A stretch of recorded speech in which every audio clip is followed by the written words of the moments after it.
Isang magandang araw ng Sabado sa inyong lahat, mga bayang classmates. Nasa ika-11 araw tayo ngayon para sa buwan ng Oktubre, taong 2025.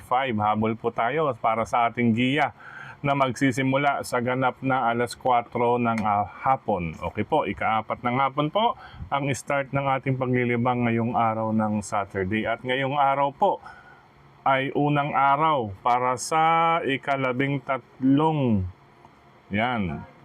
annual racing festival para sa samahan ng mga horse trainers. Ayan, PHRTAI, Philippine Horse Trainers Association Incorporated. Ayan sa ngayon pa lang, binabati ko na ang lahat ng opisyales at miyembro ng PHRTAI, partay kung tawagin, mga bayang classmates. Napakaganda ng kanilang lineup, talaga napakahirap. At gaya nga, ngayong araw pa lamang ng Sabado ay talagang binigyan na tayo ng matinding lineup, lalong-lalo na sa unang dalawang takbuhan pa lang, mga bayang classmates, ay bakbaka na kaagad.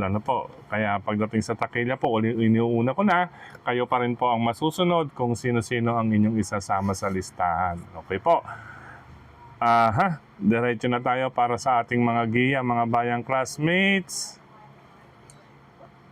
Eto, karera numero 1. Ayan, ang partay, partay kaagad to, sponsored by Manila Horsepower.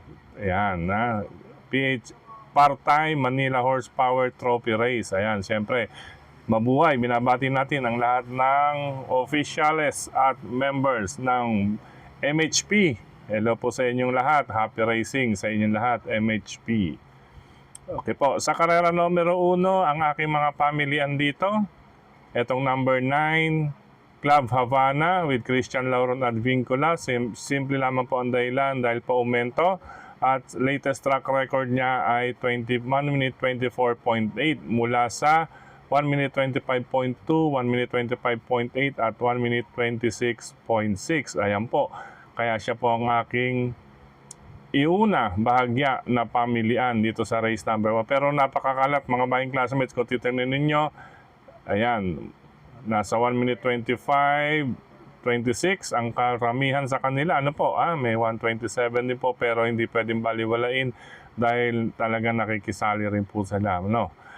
Ulit, number 9, Club Habana, aking unang pamilian para sa race number 1 with Christian Lauron Advincula. Pangalawang pamilian ko ito, nabitin lang nakaraan.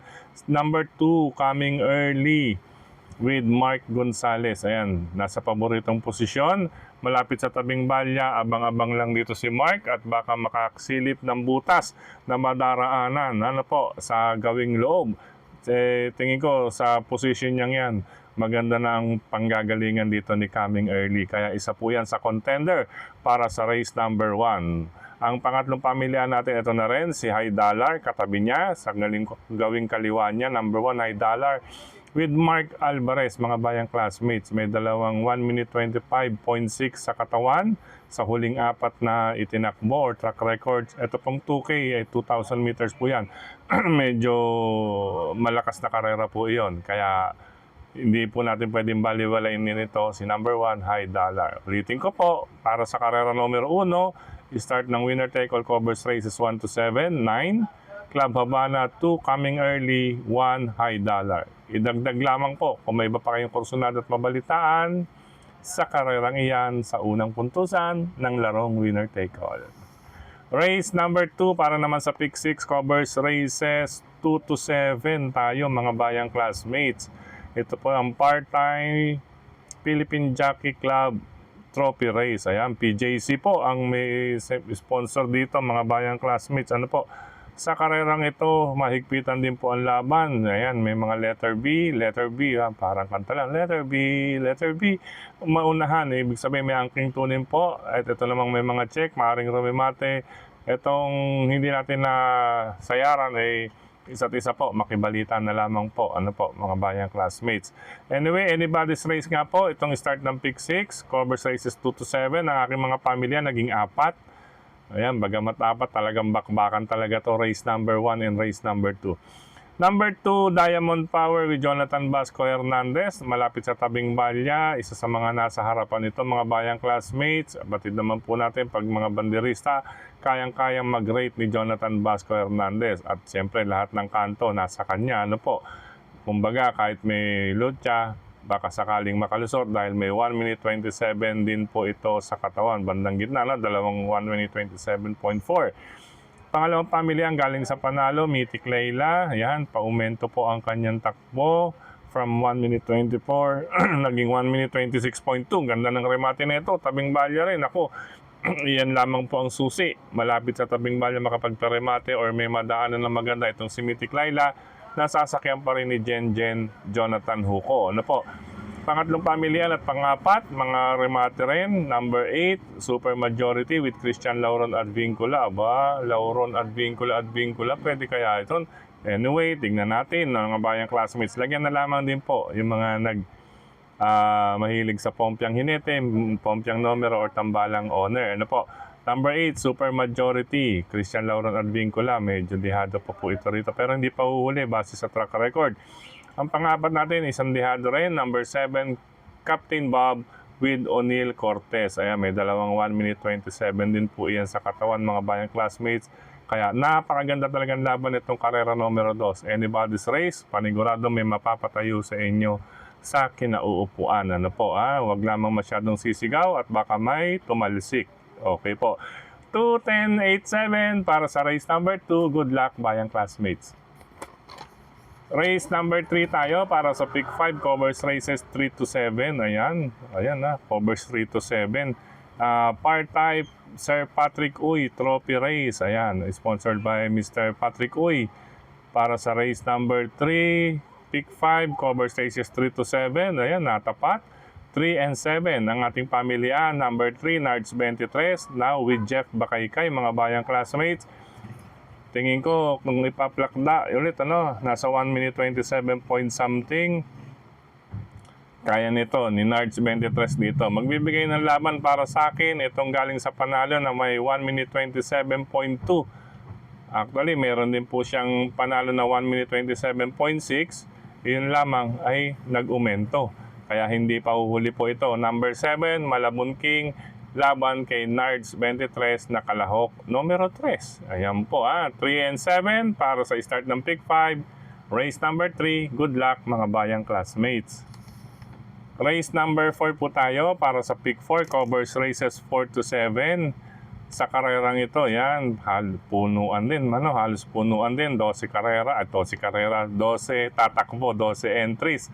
Sa karerang ito, yung may mga check, ang aking semi-finalist daw, Anyway, ang huling tatlo kong pamilya, number 2, Baben Havlat with Jonathan King Flores. Number 7, Gabel with Christian Lauron Advincula. Aba, Christian Lauron Advincula, unang tatlong sakay, May chance na makakuha ng premyo or mapasok sa premyuhan.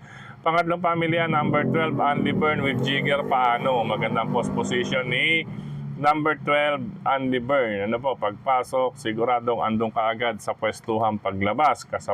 Makakapwesto kaagad. May mga banderista po riyan. Hindi na po natin nalagay. Si 4, si 6, si 9, si 10. Mga nasa harapan po kaagad yan, mga bayang classmates. Ayan, kaya po natin sila napili. Kasi silang tatlo po, kung may average time, ito lalo na po itong sa huling tatlo or latest na tatlong track record, ay may 1 minute 27.4. Ito naman may naitala rin 127.4. Kaya Rumble 2, 7, and 12 para sa race number 4. Good luck, mga bayang classmates. Idagdag lang kung may iba pa kayong pili kursonada at mabalitaan sa karerang iyan. Sa likod ng ating mga racing program. Sa pangalawang pahina ng ating kopya, mga bayang classmates, dito, amazing. Ito, medyo nakatagpo na ng laban ito, mga bayang classmates. Sa palakasan ng loob, pwedeng single number 9, amazing with John Alvin Guse. Pero siyempre, hindi rin pa huhuli dyan. Ito, lumaban na rin ito sa malakasan laban. Hindi nga lang natin alam kung ano ang nangyari nakaraan. Pero once ito ay mabigyan ng go signal, magbibigay din po ito ng banta Number 3, Limon Sudan Falls with Jeff Barbosa Bakaykay. At itong isang nasa harapan, ayan, nakaminti lamang po sa 1 minute 28 ng huli niyang takbo. Huling dalawang takbo niya from 129.6, 28.2, 28, 1 minute. Sarado, nag-umento mga bayang classmates pa-umento, pero may iba pa rin po dyan na kalapit sa prebahan. Ano po binilugan lang natin para makita ninyo. Mga 1 minute 27 point something, 28, 28 something, up to 129 point something. Kaya napakagandang karera nito. Karera numero 5, number 9, Amazing. Number 3, Limon Sudan Falls. And number 10, Rule the World, Ang Aking Pamilyan. Good luck mga bayang classmates. Karera numero 5. Race number 6, penultimate race tayo. Isa pa ring bakbakan mga bayang classmates. Pero sa track record, huling 4 na track record, unahin ko ito, si Gintong Hari with CP Henson. Ayan mga bayang classmates. Ano po, last August 31, head lang po ito. Nabigo kay Frozen M. Yan, yung mga bayang classmates. Ayun, tumakbo kahapon yan, ano? Tawag dito, August 31. Kaya dito, nagsilbing batak yun. Baka mapabayaan sa harapan. Number 8, Gintong Hari with Bodji Henson. Tingnan mo naman, huling 4 na track record. Siya ang may maganda, ano po. Pero, syempre, kailangan magtipid. Dito ni Bodji, syempre, may mga re-remate. Ayan, ito sabay na re-remate ito. Unahan na lamang sa pagandahan ng pwesto na madaraanan sa pagpaparemate itong tatlo. Number 1, Shanghai Silk with Andrew Bumbum Villegas. Number 3, Mahusayay with John Alvin Guse. At long shot, number 5, Senior Ivara with Pabs Caballejo. Unahan sa pagandahan ng madaraanan at pagpaparemate itong tatlo na si 1, 3, and 5. Okay po. Ulit. Karera numero 6. 8, Gintong Hari. 1, Shanghai Silk. 3, Mahusay Ay. At number 5, Senior Ivara. Good luck. Penultimate race, mga bayang classmates. Last and final race. Ayan, talaga naman po. Napakabigat. Ano po, ito kahit pick 4 to, mga bayang classmates. Napakagandang dividendo. May nagtanong nga, kahit pick 4, pagalibo to, no? Hindi bababa ng 500 siguro. Pero hindi bababa ng 500 yan, kahit pick 4. Okay po, last and final race. Ayan, siya nga po pala. Hindi natin nabanggit. Ano, ito pong race number 5 ay Wildcrest Farm. Ayan, trophy race. Ang race number 6 ay mula naman po sa Piltobo. Ayan, Piltobo Trophy Race. Tapos, itong race number 4, balikan lang natin, ano po, Partay Shara Marie Foundation Trophy Race. Siyempre, pag Shara Marie kay Sir Benhar Abalos po. Ayan, ano po, mga bayang classmates. Ano po, hello po sa inyo, Sir Benhar Abalos Jr. Last and final race. Ayan, pasensya na, nabalikan natin. Ano po, last and final race, race number 7, ang Partay Miss Mary Ann Castillo Trophy Race. Ayan, Mary Ann Castillo Trophy Race. Horse owner din po. Sa karerang ito, 4 ang aking pamilya. Number 4, Super Daily Den with Arnold Apoy Asuncion. 3, Upscale Bell with Christopher Villarin Garganta. Number 12, Calendar Girl with Jigger. Paumento po yan. Huling tatlo niya, 1 minute 26 point something. At ang number 7, Dark Horse, Money for Vipani with John Sajadeo Campo. Yan 4, 3, 12, and 7. Para sa akin, matibay na sa paratingan iyan. 4, Super Daily Den. 3, Upscale Bell. 12, Calendar Girl. At number 7, Money for Vipani. Good luck mga bayang classmates. Karera numero 7. At sa inyong mga sasalian ngayong araw ng Sabado na kung saan ay talaga namang napakabigat ng lineup. Sample pa lang ito mga bayang classmates, and hindi pa natin alam kung bukas luluhod na lulod ng mga tala tuloy. Kung bukas ay magkakaroon tayo ng karagdagang premiuman. Ano po, ibig sabihin baka magkaroon ng carry over. Pero wag naman sana, at least sa ngayon may tumama na sa atin, maka-perfect po kayo sa inyong mga pipiliin. Ano po, ulitin ko, ang aking ibinahagi sa inyo ay giya lamang. Kayo pa rin po ang masusunod kung sino-sino ang inyong isasama sa listahan. Bueno, sa pagkakataong ito, nakalimutan ko ng intro, ay nais ko munang i-welcome at pasalamatan din ang mga bago nating subscribers, mga bagong classmates natin dito sa ating channel. Welcome po at maraming salamat sa inyong pag-subscribe. At nawa, lagi sana kayo tumutok at tumangkilik upang sa gayon ay meron kayong giya at gabay na magagamit, mapagbabasihan sa tuwing araw ng paglilibang. Siyempre nga, ulitin ko, kayo pa rin po ang masusunod kung sino-sino ang inyong isasama sa listahan, mga bayang classmates. Maraming salamat din sa suporta sa atin ni Sir Mel Tipatse. Yan, maraming salamat, Sir Mel, sa pagbabahagi ng kopya. Ano po, para sa ating mga track records. Maraming salamat. Hello and happy racing din kina Brother Jeff Escultura. Yan, Brother Jeff Escultura. Yan, masugid nating ka-chat-chat yan. Si Brother Jeff Escultura. Gayun din kay Brother Christian Dave Amaro. Hello sa iyo, brother. Ingat sa kalsada. Yan po, nasa kamay nilaan po yan. Si Christian Dave Amaro. Ingat lagi sa iyong trabaho, Brother Christian Dave. At syempre, batiin natin yung mga bayang karerista sa OTB, RT OTB, Mr. Bonjing OTB, sa Valenzuela yan. Dalawa na lamang pong OTB hanggang buong 2026 pa. 2027, wala nang OTB sa Valenzuela. Okay po, sa Caloocan naman po, Stanley OTB, Hari ng Yambo OTB, Scratch OTB. Hello po sa inyong lahat dyan.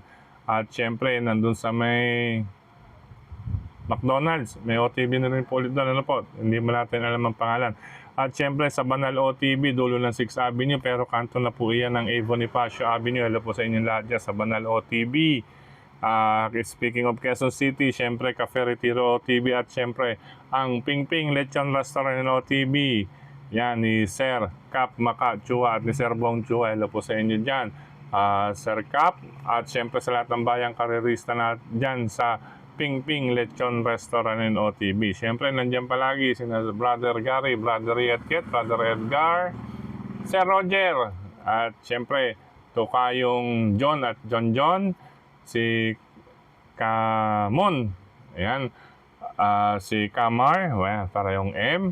At siyempre si Dexter, nandyan din yan. At siyempre, ang iba pa natin kasama dyan sa Ping Ping Lechon Restaurant OTB, si Kagawad at ang kanyang anak. Hello po sa inyo dyan, Sir Kagawad. At siyempre, sa Bayani OTB, hello po sa inyo dyan, Scratch OTB, Barkadano OTB, dyan sa Antipolo Street. Hanggang ngayon, hindi ko pa napapasyalan. Hello po sa inyo sa Barkadano OTB. Siyempre, malapit dyan si Kagawad Benji. Ayan, Las Caño, Kagawad Benji, dyan sa barangay na nasa likod ng Presinto 7 sa Jose Abad Santos, dyan sa Tondo, Manila. Hello rin po sa inyo dyan sa Kambingan OTB. At sa mga nag-message sa ating kahapon, dito sa ating YT channel, hello po sa maraming salamat sa inyong mga mensahe. At nawa, pala rin po tayo sa mga magtutungan ng OTB. Maraming salamat din po. Good luck and happy racing sa mga riders na katulad ko. Ingat po sa kalsada. Bye-bye. See you tomorrow for weekend races. Ang second day para sa Partay, para sa 13th Partay Annual Racing Festival. Siyempre gaganapin din dyan ang PCSO 2-year-old Maiden Stakes Race. Bukas sa race number 2 yan. Maagang start natin, 2 PM tayo bukas. Okay po, ingat po mga bayang classmates. Paalam. Pansamantala.